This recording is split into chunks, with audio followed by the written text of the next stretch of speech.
सचिव भाषा एवं संस्कृति श्री कंवर जी, निदेशक श्री पंकज ललित जी, हमारे बीच में डॉक्टर करण जी, चेतराम जी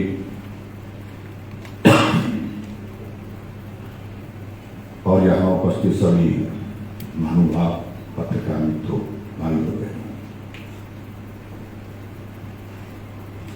मैं सबसे पहले तो क्षमा चाहूंगा कि कुछ बीच में ऐसी व्यस्तता और आ थी जिसके कारण मुझे जितना समय आप सबके बीच में रहना था उतना समय मैं नहीं दे पा रहा हूँ।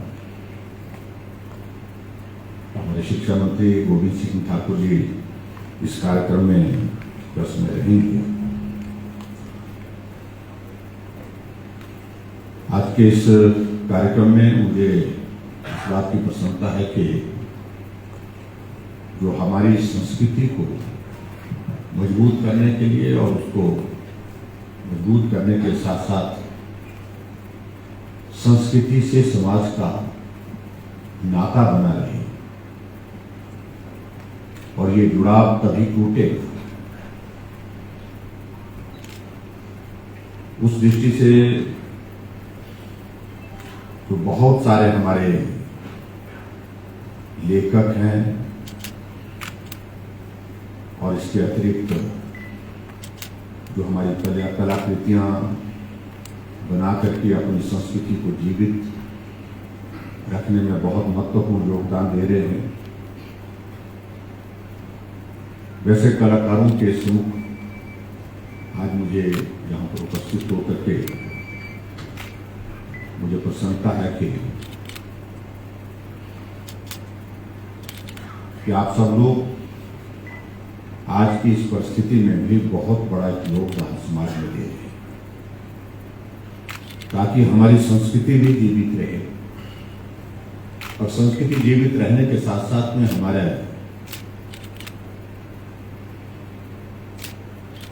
अपनी कला, अपनी संस्कृति को देश और दुनिया के सामने बेहतर ढंग से हम उसका प्रस्तुतिकरण कर सकें, दुनिया भी जाने, देश भी जाने और उसके साथ साथ में हमारी जो जनरेशन है, हमारी पीढ़ी है, वो भी इस संस्कृति के साथ जुड़ी रहे और संस्कृति के साथ साथ में जो हमारे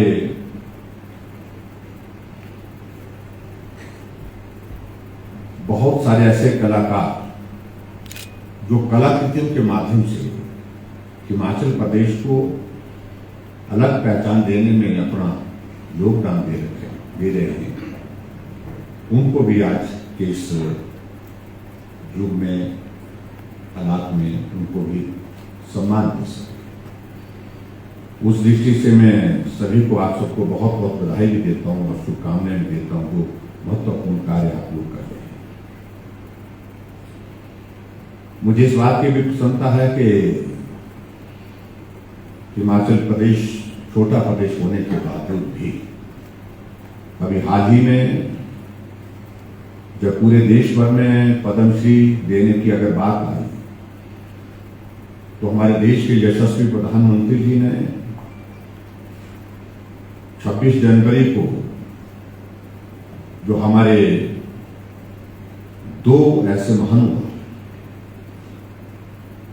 हमारे प्रदेश से जो ताल्लुक रखते हैं, संबंध रखते हैं, उनको सम्मानित करने की दिशा में हिमाचल को यह सम्मान हासिल हुआ है।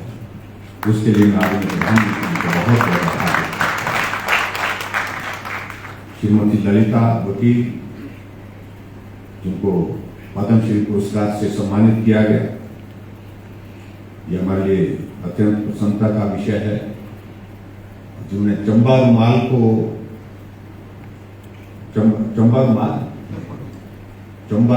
जो है एक राष्ट्रीय स्तर पर ही नहीं, अंतर्राष्ट्रीय स्तर पर भी पहचान बनाने में अपने योगदान किया। अभी मैं देख रहा था कि चंबा रुमाल के लिए यहाँ पर भी उन्हें सम्मानित किया। सही मायने में आज हम इस बात को अनुरोध कर रहे हैं कि एक कलाकार अपने प्रतिभा के माध्यम से उस काम को एक अलग पहचान देने में पूरे प्रदेश में नहीं पूरे देश भर में सफल हुआ है। अभी पिछले दिनों हमारे एक कार्यक्रम था दिल्ली में, एक होटल में, जो हिमाचल प्रदेश की 50 वर्ष की हमारी स्टेटहुड की जो पूर्ण राजत्व के क्रम में जोड़ा गया था वो कार्यक्रम। उस कार्यक्रम में मैंने देखा कि चंबा रुमाल वहां पर 7 लाख रुपए में जो है एक चंबा रुमाल जो है वहां पर उस होटल वाले ने उस होटल में खरीदा और वहां पर लगाया है जहां बिल्कुल देश दुनिया का 5 स्टार होटल है, 7 स्टार होटल है। हाँ जी, हाँ उनका ही। हाँ, तो वहां पर पूरा वो जहां रिसेप्शन है, जहां पर दुनिया भर के टूरिस्ट आते हैं, लोग ठहरते हैं, आते हैं, प्रतिनिधिमंडल आते हैं, तो सामने वो बिल्कुल सुंदर जो है वो चंबा रुमाल जो है उनका अभिनंदन कर रहा, स्वागत कर रहा है। ये देख करके मुझे बहुत प्रसन्नता हुई और उसी तरह से मुझे इस बात की भी प्रसन्नता है कि पद्मश्री अवार्ड के साथ जो है विद्यानंद सराय जो हमारे सिरमौर जिला के जो एक अच्छे लेखक हैं, कवि हैं और कलाकार भी हैं, उनको भी सम्मानित किया।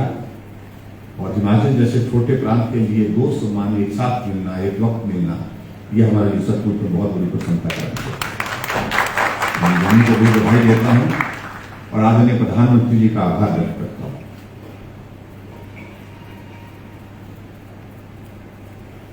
कि आज की तारीख में बहुत आवश्यक हो गया हमारी लोक कलाओं को संरक्षण मिले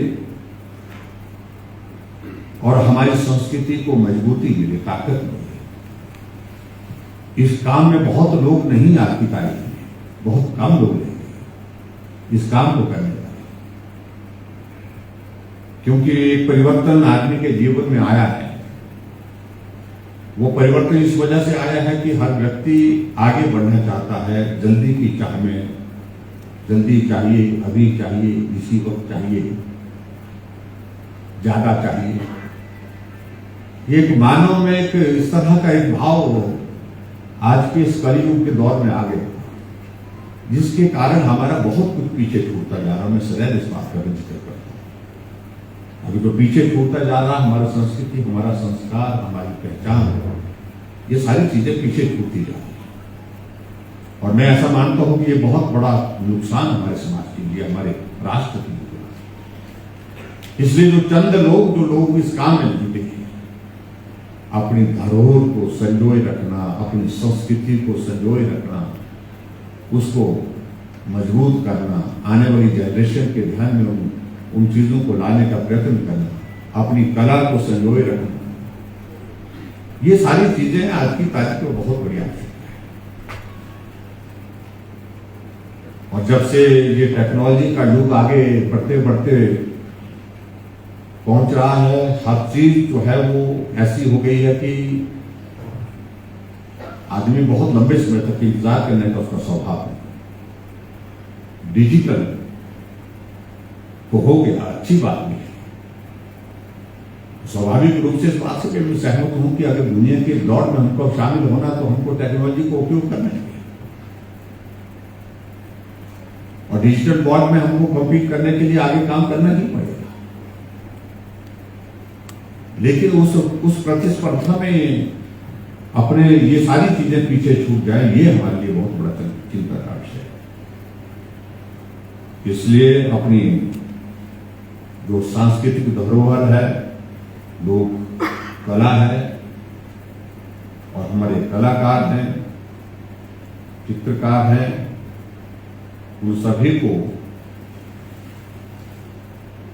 आने वाले समय में देश के लिए योगदान की दृष्टि से बहुत परिश्रम करना होगा, काम करना होगा। और मैं आज के इस कार्यक्रम में महसूस करता हूं कि 2015 से 2018 की अवधि में जो घोषित शिखर सम्मान, साहित्य पुरस्कार, कला सम्मान और स्वैच्छिक संस्था सम्मान के द्वारा प्रदेश के जो हमारे लेखक हैं उनको उनकी विशेष कृतियों के लिए, रचनाओं के लिए और कलाकारों को उनकी विशेष कलाकृतियों तथा योगदान के लिए सम्मानित किया जा रहा है। अकादमी द्वारा 2015 और 2016 के कुछ पुरस्कार पहले घोषित कर दिए गए थे, तो मुझे बताया गया, परंतु पुरस्कार प्रदान करने में उसमें विलंब हुआ। ये कभी छूट गई है। मुझे ये कहना है कि आने वाले समय में इस प्रकार का ये विलंब ना हो, उस बात को सुनिश्चित किया जाए। हमारी सरकार ने 2017 और 2018 के जो हमारे साहित्य पुरस्कार, शिखर सम्मान और कला सम्मान घोषित किए गए थे, तो आज हम इनको प्रदान किए जा रहे हैं, इस सम्मान को। और 2019-20 के वर्ष के लिए दिए जाने वाले पुरस्कार की प्रक्रिया जारी है। और मैंने इसी बात को लेकर के आज बात कही है कि जो 2019, 2020, 2021 के मार्च तक के सभी पुरस्कारों को दे दिया। मेरा इसमें विशेष आग्रह है कि इसको दे, क्योंकि स्वाभाविक रूप से जो कलाकार, साहित्यकार अपने बहुत बड़े परिश्रम में से किसी चीज को पूर्ण करता है और उसके बाद उसको सम्मान जो है वो समय पर नहीं होता है, सही स्थान पर नहीं होता है, तो भावनाएं आहत होती है। तो इसलिए इसमें विलंब नहीं करना चाहिए, मेरा ये मानना है। इसको सुनिश्चित किया जाए ताकि जल्दी से जल्दी उनको जो है वो सम्मानित किया जाए। और आज के इस कार्यक्रम में मैं बहुत लंबी बात न कहते हुए इतना मैं जरूर कहूँगा कि आप लोग बहुत महत्वपूर्ण कार्य कर रहे हैं और इस कार्य को और आगे बढ़ाइए आप सब लोग। और ये स्वाभाविक रूप से आने वाली जनरेशन के लिए, आने वाली पीढ़ी के लिए एक मार्गदर्शक के रूप में सदैव रहेगा। आदमी कब तक रहेगा ये आदमी के हाथ में नहीं है, लेकिन आदमी क्या करके गया है वह सदैव जो है वो इतिहास का हिस्सा बन करके रहेगी। तो मैं समझता हूं वो बात जो है वो ज्यादा महत्व रखती है।